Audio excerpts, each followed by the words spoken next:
What's up, passionate DJs, and welcome to today's review of the XPRS2 line by Pioneer DJ. This is a set of powered speakers that I'm really looking forward to listening to and sharing with you today.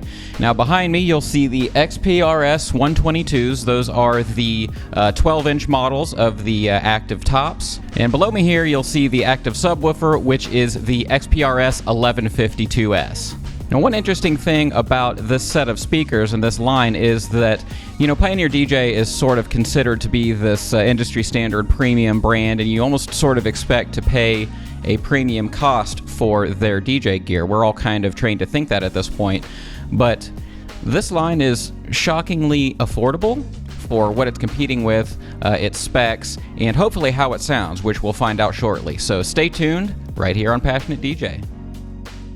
Okay, so there are two sets of tops or full range speakers in the XPRS2 line. There's a 10-inch version and the 12-inch version, which is what I have with me today. Now, there are also two different subwoofers, a 15 and an 18-inch. I have the 15 today, and I think this combo of the larger tops with the smaller sub will make for a pretty nice, well-rounded sounding setup. Now, this new generation of speakers might hold the Pioneer DJ name, but rest assured they will work in, well, really any live sound application. There's nothing DJ specific about these speakers, though of course I will be giving you my perspective as a DJ. And also, I'd like to thank our buddies at the DJ Hookup for making this video possible. If you're ready to buy a set of speakers, you should buy them from an authorized dealer like the DJ Hookup. Now, whether you're a DJ or not, they'll give you great service, quick free shipping, 90-day returns, and even financing options if you need them. Now, if you need a little help, for instance, deciding between a 10-inch or 12-inch top or which sub to get, just get in their little chat bar, and one of their friendly experts would be glad to help you out. The DJ Hookup is the highest rated DJ equipment dealer online with over 6,000 verified customer reviews since 2010. And they've sold a ton of speakers in that time. So don't delay, visit the DJ Hookup today. Now, it might not be fair to call these an upgrade over the original XPRS line. Rather, these are sort of redesigned to be an affordable alternative to those looking for high-caliber PA speakers, repriced to compete squarely with other choices like the QSC K-line. Now, full disclosure, I've been rocking QSC K-12s here in Passionate DJ Studios for, like 10 years now? Anyway, they've been a top choice in this price bracket for years now, so I understand why Pioneer DJ actually, want a piece of this market. Now, one really nice thing about the XPRS2 line is that the speakers are all made from wooden enclosures, just like the originals were. This makes for better resonance and, theoretically, a better sound coming from the same amount of airspace. Now, most speakers like this, including the QSCs, are largely made of plastic, so this is a plus for the XPRS2s, but it does mean you'll need to be careful not to damage them. As you can see in this shot here, my demo units arrived with just a touch of shipping damage or something. Now, that being said, I spoke to a Pioneer DJ rep, and he told me that some sort of protective speaker covers are on the way soon. Now, I'm guessing they'll be made of nylon or something, and that should help keep these babies looking fresh. Now, the 10 and 12-inch tops each push 2,000 watts of power through a Class D amplifier. Now, the 15 and 18-inch subs have 4,000 watt Class D amps. The XPRS 122, here in the room with me today, features a 12-inch woofer, a 3-inch voice coil with a 1-inch exit compression driver.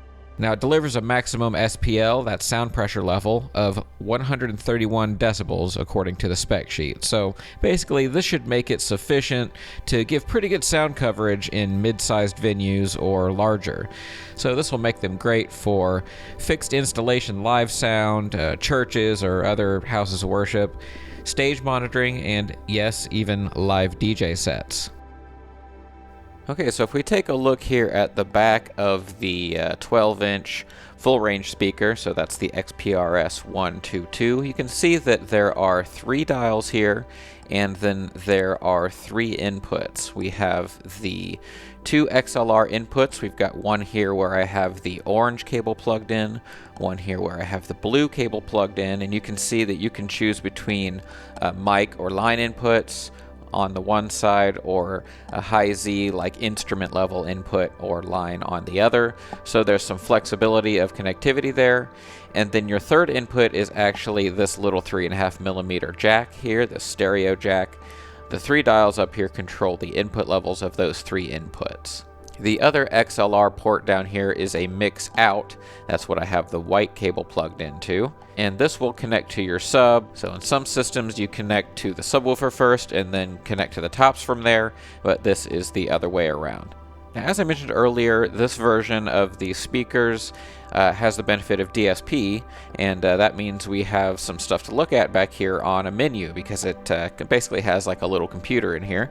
And so as you can see, it tells you a little bit of info right here. You can immediately see, as soon as I tap that, you can see the gain level and kind of a meter here to monitor your signal input. If I click it in, it'll bring you to a menu here where you can do all sorts of neat things. And by the way, sorry if there's a flicker, that's just hard for me to get off the camera. It looks very nice and crisp and clear in person. So if you look here, you got some input settings, and again, you can change the type of input you've got. This is one nice benefit of the having a DSP. If you can't see that, it says delay. And what you can do is add a delay basically between speakers which are separated by a great distance, so that you don't have that sort of slapback echo effect. If you have sort of a focused point of audio, like say a dance floor or something like that, where you want the audio to sound proper, then you can set the delay of all that stuff in here, and then that will let you make sure everything sounds in sync, shall we say. Here we've got some factory presets. Now, this comes basically playing completely flat. The first thing that I did when I came in here is I changed this to the music preset, with the presumption that that's what I'm going to be doing with it. There's also a live preset, a speech preset, so if you're going to primarily be using this to, put vocals through a PA system, like say at a church or something like that, you probably want to use that. And then you have a stage monitor setting. So what I did was I went to music, and you could immediately hear the sound got fuller, there was more bass response, there was crisper highs and that sort of thing. So that's intended for most purposes which us as DJs are going to use it for, whether it's DJ monitors or actually using for playing a wedding or something like that. We would probably want that on the music setting. Now I'm going to exit out of here, and I'm going to go down here to the sub setting, and in here you can set basically the crossover setting for if you have a sub. Where do the tops take over the bass level, and where does the sub take over is kind of what you're setting here, or if you have no sub. You also have some EQ settings, so if you don't prefer the sound of the stock settings, like that music setting that I showed you earlier, you can actually get in here and tweak this stuff to your specific taste right here on the unit. And then if you can see, or you can go entirely flat again, but then you can see you can actually save them as presets or as programs in here. You can set like 16 of them. So yeah, why would you need more than that? So if you have, if you use these for all sorts of things, like maybe you're a mobile DJ, and sometimes you use them as DJ monitors, but sometimes you use them to give somebody a mic and do a corporate speech or something like that. Maybe you have all kinds of different settings, then you can save those things in here, and you don't have to like tweak them by hand every time. In here, the system, you basically just tells you your firmware and hardware version and all that, or you can go back to default settings. And so yeah, there's some nice benefits to having an onboard DSP on each of these speakers. And then if we look here on the back of the sub, you can see that there are XLR connections here as well. Up here on the top, you have your inputs. So your left one here is for your left input for a stereo connection, or if you're just using a single mono connection, that's where you plug it in right there. But if you are doing stereo, you'll plug the right one in on that side there, where I've got this brown XLR cable. Now down here, if you've got multiple subs that you want to link together, you can link them there using that. Now, here are your switches where you can set a few basic settings here on the sub itself.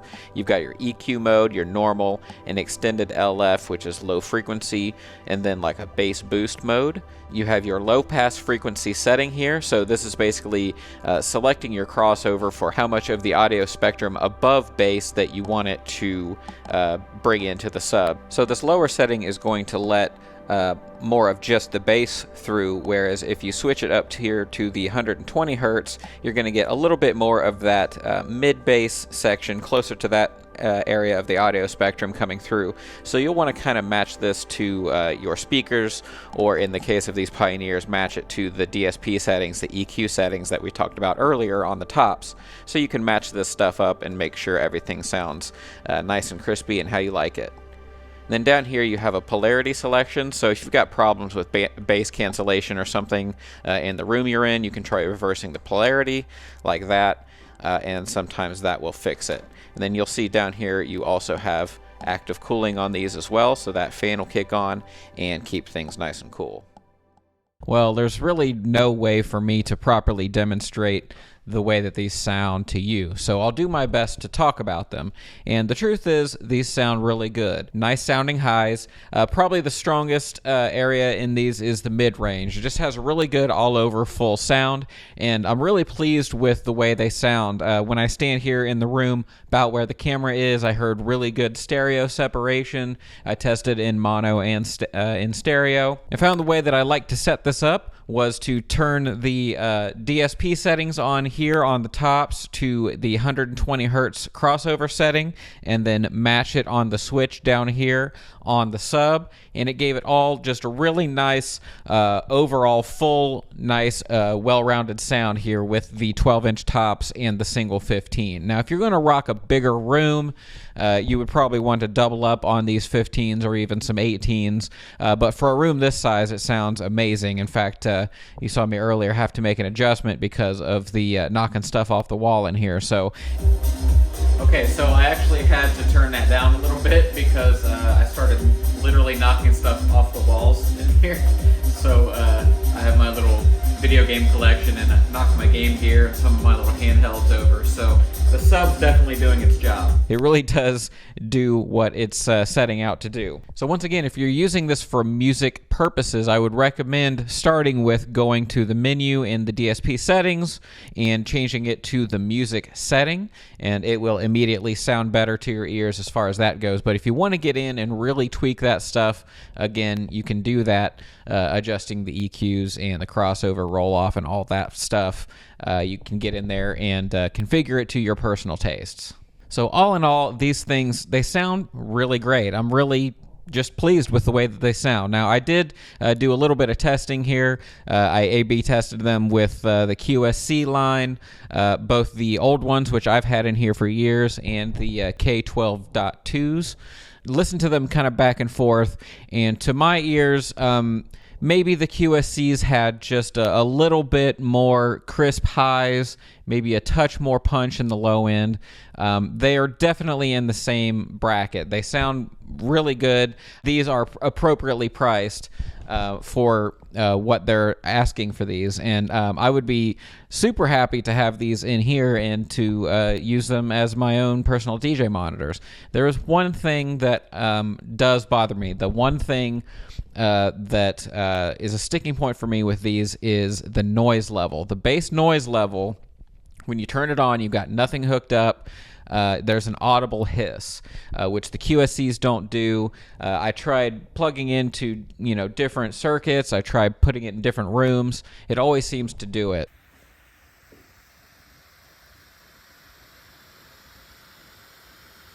This isn't going to be a problem if you're using them as DJ monitors in a club, or you're using it to play a medium-sized venue, something like that. It would bother me because the way I use my speakers is I have them kind of on all the time. I rely on the auto off switching feature because I'm just constantly in here, and I'll play music for a few minutes and then it'll turn off, and it's just easier for me to do it that way. If you do anything remotely close to that, you will definitely hear this very audible hiss coming out until you turn these off. Now that being said, I have no qualms about recommending these for their sound quality. Like I said, they sound really good. They have a nice full sound. They have punch. And they have good stereo separation. There's just a little bit of a noise level there, which is something that you might want to be aware of. And the best thing about Pioneer DJ wedging speakers into this price point is that it gives us new options. So you've got to think about this a little bit differently now. For example, you could get a pair of QSC K-12.2s for about $2,000 and the KS112 a 12-inch 2,000 watt sub for another $1,200 for a total of around $3,200. Or you could get a pair of Pioneer DJ's 12s for $1,800 with a 4,000 watt 18-inch subwoofer, and overall you're still saving $100 over the QSCs, which you could use to buy some XLR cables and such. Now, when you start to think about it this way, Pioneer DJ is bringing a surprisingly good value here when it comes to the powered speaker market, and for that, I find them worth recommending.